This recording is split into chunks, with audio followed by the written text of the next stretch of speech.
Welcome to the Beyond Pain podcast with your host, Joe Gambino and Joe LaVacca. Join the two Joes, two physical therapists, as they discuss how to navigate the uncertainties of pain so you can move beyond it and get back to the activities you love most. This podcast is for Joe, and their guests to share their clinical thoughts and ideas based on their collective clinical experiences. Can this information be for you? Maybe, but we cannot know for sure. Therefore, it is always worth talking to your healthcare provider to make the best decisions in your care before you implement anything on this podcast. And please use common sense. Welcome back into the Beyond Pain podcast. I am one of your hosts, Joe Gambino, and I am here with other host, Joe LaVacca. You can find us both on Instagram at Joe Gambino DPT for myself and at Strength in Motion _ for LaVacca over there.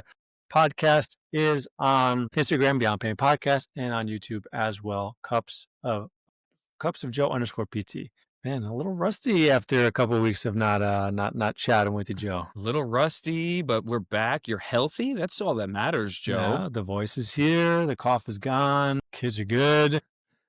Yeah, well, exactly. But let's get into it. Today we'll be talking about machines versus free weights. I feel like at some point in time, the fitness industry, the rehab industry you can only do free weights. You should never do machines. I feel like unless you're in like bodybuilding circuits, that's where machines kind of still live. Otherwise, machines aren't functional. They're probably not the things that, I guess the idea out there is that you shouldn't be using machines. So let's have that conversation, free weights versus machines. Maybe we could start when and how you program that stuff, and how do you view the two? Yeah, I think that your point was right on the nose. There was a big shift into functional training, whatever that meant, which essentially just put another barrier on people doing things. Because if you weren't loading the activities that you do in real life or coming up with some sort of creative way to use your cable column, spinning in a circle or getting up off the floor or performing some sort of elaborate setup, you weren't training functionally. Now, I think when it comes to functional training or free weight training or machine-based training, I program around those things really based on environment. If you have one kettlebell at home, well, then yeah, maybe for you, we'll try to program some get-ups off the floor. We'll try to program some balance things with your kettlebell. We'll try to do some kettlebell swings or pushes, which might fall into the realm of functional training, but we're only doing that because that's what you have access to. And it's the same thing with a dumbbell, a barbell, or a machine. Machines really require people to have gym access. There's no one I really know. Actually, I will take that back. There was one client I've ever worked with who had a gym in her house with full array of machines. But you can imagine what her house looked like and the level of wealth she had to accumulate to even be able to get to that point. So it's not an impossibility, but it's just a very rare chance that our clients are going to walk down into their basement and have a leg extension, leg curl, rower, shoulder press, all these things lined up for them. Now, I do think that along the lines of that functional training push, a lot of clients did feel, well, even if I had access to a leg extension, a shoulder press, or an ab machine, I shouldn't do it because it's not going to give me benefit. And the few things that I have read recently about training machines versus free weights, when we're just looking at like muscle tissue and muscle physiology, there really isn't that much of a difference. If you and I did a bench press program with dumbbells, or we did a bench press program with our seated, bench press machine at the gym that we're all accustomed to using or seeing, in passing, the differences in strength are not going to be significant at all. Now, one thing that did come up recently when I was kind of thinking about a couple different things for people was it might depend on the activity you're trying to get better at. So for instance, squats probably translate a little bit better to jumping than your like leg extension and hamstring curl machine do, even though you'll get similar strength gains. And the reason being is that the vertical position of the squat with the barbell is going to mimic your jump a lot more than sitting and pushing your legs forward or curling them underneath you. So if there's a skill involved, like jumping or some sort of return to sport, then maybe there's some marginal benefit of using a barbell or a dumbbell because you can play with angles a little bit more. You can probably prep your nervous system a little bit more to either think about that pattern or repeat that pattern over and over again. But if for our clients, if they're just looking for strength, if they're just looking for hypertrophy, if they're just looking for, um, the volume or adaptation or behavior, I love both for them. What's your thoughts on that? Yeah, so I think there's a couple things you said in here that were I liked. The first one is like the first thing you said was like functional training, or like what is it? And I think it always, you also brought in goals, right? And I think those are the two things that tie together.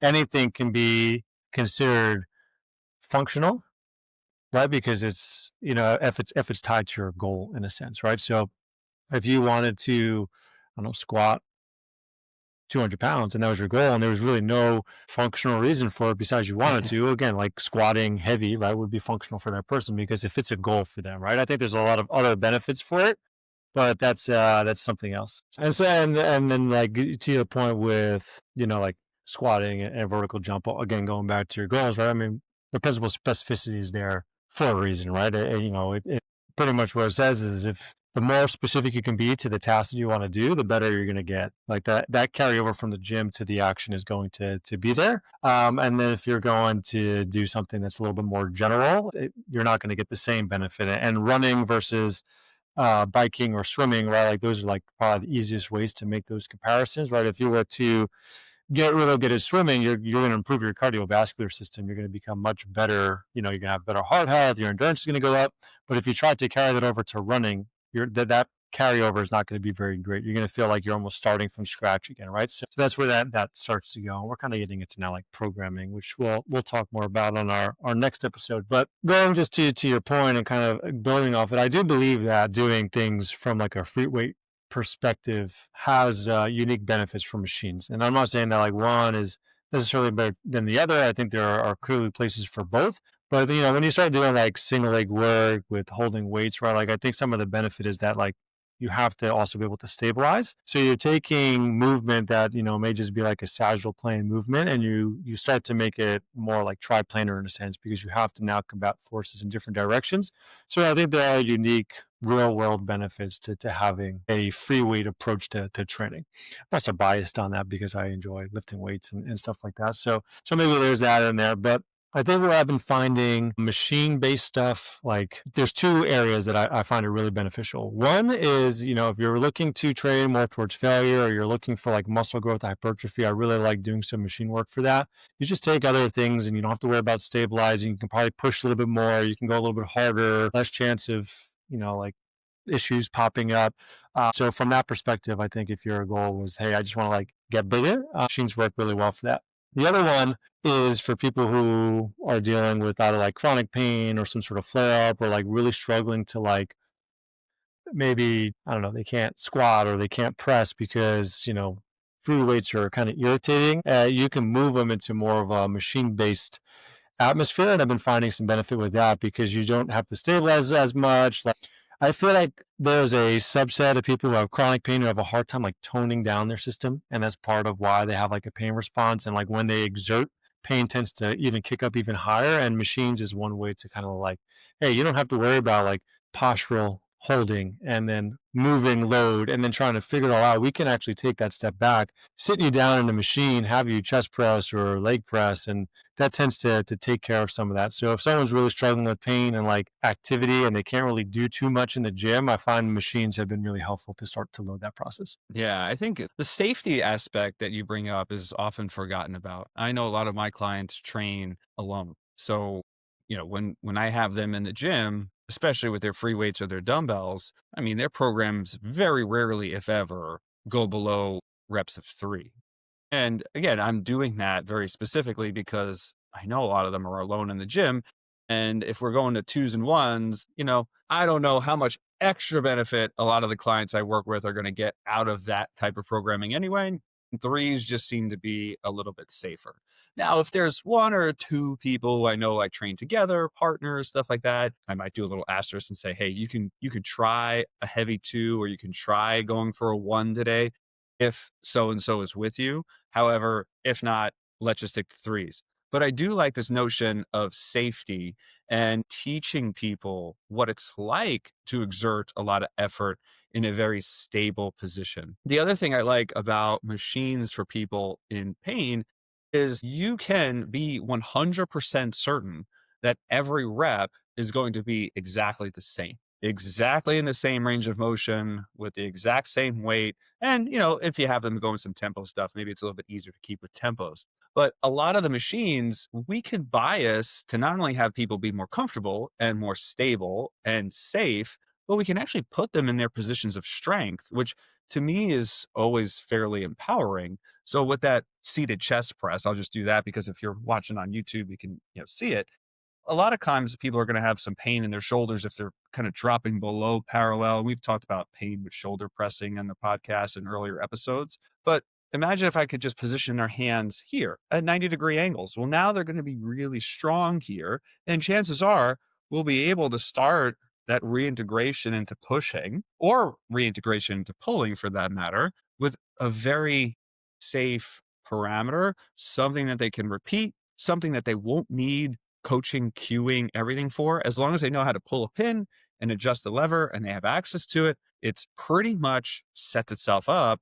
And now they just have to make sure that the pin's on the right weight. I mean, that's really it. I mean, that's basically the most entry point way that you can utilize strength, rather than looking at a whole stack of dumbbells and being like, oh my God, should I do 20 pounds? Should I do 22 and a half? Should I do 25? Should I do 27 and a half?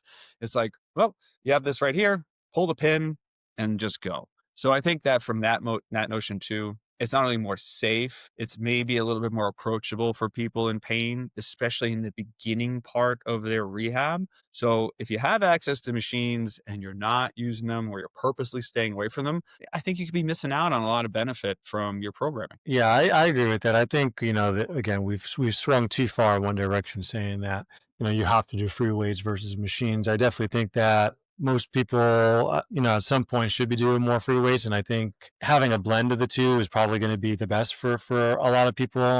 Probably you were kind of talking about people like kind of like newer in the journey and stuff like that. I think low training age is another one of those like kind of good places for machines to kind of fit in, so they can start building some confidence and things like that, and just start to like understand like how to push their bodies in a little bit safer atmosphere. But we also want to teach like, what good movement, right? Like, and you need to step away from machines to do that. So I think having this kind of blend of the two is very beneficial for people. So, you talked about like, we can put people in a position of strength, they can push harder, it's safer.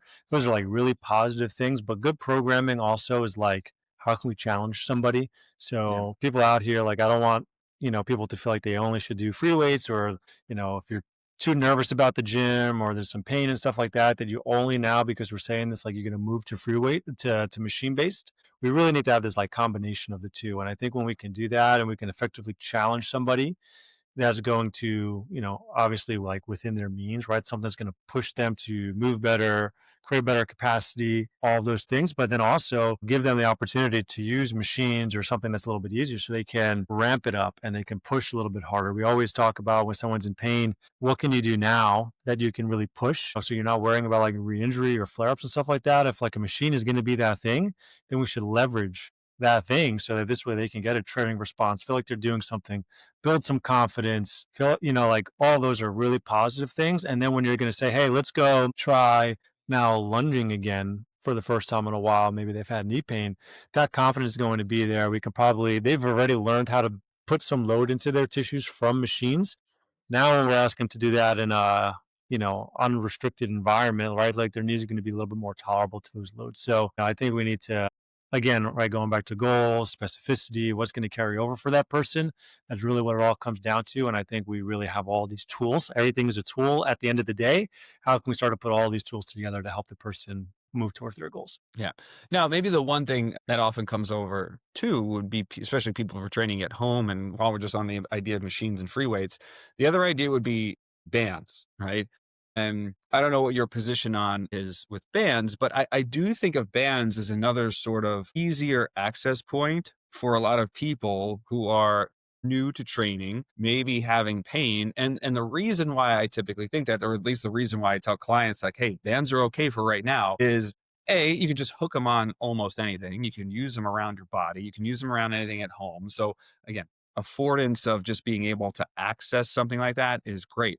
The other thing, very similar to our machines, is that our bands are going to increase in tension the more we get to our stronger angles. So, yes, while maybe again, long term, bands would be a little bit less efficient for overall training hypertrophy in the beginning for pain and showing people that they're safe to move. Hey, I have my rotator cuff pain patients, right? Hey, now all of a sudden they get to 90, that band pulls a little bit harder, but I know they're stronger at 90 than where they were before. It pushes a little harder. Oh, now maybe the pain sets in, or maybe that feeling of cramping or is too much to bear. All right, well, that's perfect. Why don't we just kind of work within that zone, and then it'll actually auto accommodate to how much resistance that they can actually move.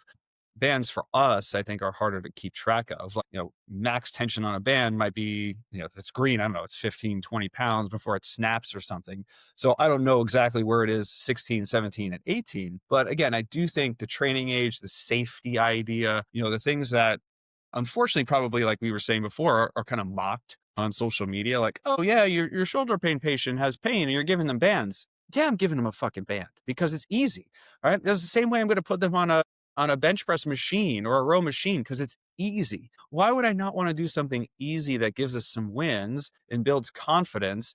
Knowing the other thing we preach on social media, I want them to do this for the rest of their life, not for 6 weeks or 8 weeks with me. I want them to do this for the next 60 or 80 years. So why not take that time? I have a long runway. I can work with a person to build behavior. I'm not going to do it all in one program or one training block. So the band conversation just popped into my mind. I feel like it kind of fits into our flow here. But do you share a similar thought with bands? I feel bands got pushed away also along with machines, and maybe we need to resurrect them a little bit. Yeah, I think that's exactly, as you were saying, that's exactly what popped into my mind. Like bands got a bad rep because physical therapy was like a chronic underloading Yes, modality totally. in a sense, right? So bands, if you're like doing endless clamshells and like the RP is like a 4 and like you're only doing table exercises, then sure, because you're only using one tool and it's low level, low effort, right? Like you're really not going to get benefit of it. But you can use bands and you can create high level stresses. I mean, I use bands for my own hips and I can, that's like one of those other modalities that you can take tissue to failure with, right? Like very safely, very effectively. And like you can, get off the ground and have like a huge pump somewhere just from using a band. So, just because, like you brought up the shoulder, just because like if somebody does have like poor shoulder external rotation like strength or rotator cuff strength, I mean, like you can use bands to strengthen that. Like that's not like, again, right, it's going back to the goal. Like if you have a why for something being in there and it challenges that person and causes them to make like a physiological change, then you're doing something good, right? Like it doesn't, bands won't pull you away from that just because it's a band. I just think that PT got a bad rep for using them. And I think that's kind of why the pendulum shifted there. But you let me just think as you were talking about bands, like, if you don't have access to a gym, there are things that you can get that are I'll say relatively inexpensive, especially because you'll have them for a long time. Like bands is one. There are pulley systems now that you can get that just like, Yeah. attached to squat racks. Like, so I have one in my garage. I've been eyeing it. Ancor is one of those brands. There's no affiliation with them or anything like that. But like you can now get these like really condensed ones that just go on your squat rack. And even some of the machines are relatively small. You can get like a pulley machine and like I could technically get one in my garage. Monkey Feet is one that I've used before. That is kind of awesome. Like especially for lower body. Like I don't have a leg press or a leg extension or leg curl machine. Like I can just like attach a dumbbell to my foot, do those things now. So like great for a garage setup. Again, no sponsorships there. Just things that I've used that I've really liked. And like those are ways that you can start to recreate some of those things in like a home environment or garage gym environment that allow you to get some of that same stuff that you would get from a machine if you didn't have access to it. So there are ways to kind of get creative now. Like if you had some means, like I think like the Monkey for like $80 for like one, which I think you really only need one. Like I usually Yep. do things unilaterally anyway. I have two. I only use one like 99% of the time. So you can get one for $80. I've had it for years at this point. I put it to good use for lower body stuff. Ankle weights is another one. Like, you can't go as heavy. Like, I like the monkey feet because I can literally put my Right. heaviest dumbbell and attach it if I wanted to. But ankle weights is another great one. Maybe if you got yourself up to like 10 or 20 pounds, you'd have more than enough load to do a lot of different things from an arm, a leg perspective, just to get some of that like machine-like environment. Or you say you were doing like, I don't know, leg abductions for whatever reason, you could load it heavier enough to like actually challenge the tissue versus just use maybe like that yellow band, and you can do 100 of them before you hit failure. Right. I think at the end of the day, for our clients and people in pain who are listening, it's really about your intensity and your volume, right? I mean, if you are in a machine and you are working that and you are huffing and puffing and you are feeling a 6, 7, 8 or more level of exertion out of 10, if you're leaving one rep in the tank or going to failure, as we were saying, that's the most important, I think, parameter. If you're taking your bands to that same point, you can probably string out their progressions a lot more, especially if you only have one or two colors and you don't have this whole like rainbow selection like a lot of gyms do, or some of these packages on Amazon. Although, like you said, it's so easy to get, where a lot of companies now are making really nice bands that you can probably have some pretty good utilization with for a while. Again, it's just about matching your exertion and your effort to the tool you have. And I think that's kind of like my biggest takeaway with whatever apparatus we're using. Yeah, exactly. I think the biggest takeaway is exactly that. It's, hey, don't get married to one modality versus another, not just bands, not just free weights, not just machines, not just kettlebells, whatever it is. Blend it. Do the things that you like, do the things that allow you to get a training stimulus, but also making sure that you're finding some things that maybe challenge you just enough where it's like, I don't know if I fully enjoy this, but like, I know I'm going to get, like those are the things that usually will drive some benefits. So I think having this nice blend of challenging yourself, giving yourself access to things is where things are at. And that's from a pain perspective, all the way through a performance perspective. I think we can do a lot of things with all these different tools. And just, again, don't let the pendulum swing too far. Usually when you hear these things on social media, almost always the answer is like truly right in the middle. Yep. Absolutely. It's just my not friend. polarizing enough for social media to get likes and views. Well, maybe we got to change up the topics for in the future, in the new year. We got to get more polarizing and more aggressive and really start pushing the agenda more. That's it. We're just black and white. No more machines for anyone. We're just going to be free weights here going forward. No more common sense thinking for us. We're done in the new year. All right, man. Anything else you want to add to this? Here? No. Nothing. All right, cool. All right. Well, everyone, we hope that was beneficial. Thank you for making it this far. Joe, I love you. Listeners, we love you. And don't forget to come back next week for another exciting episode. I still mess this up, of the Beyond Pain podcast.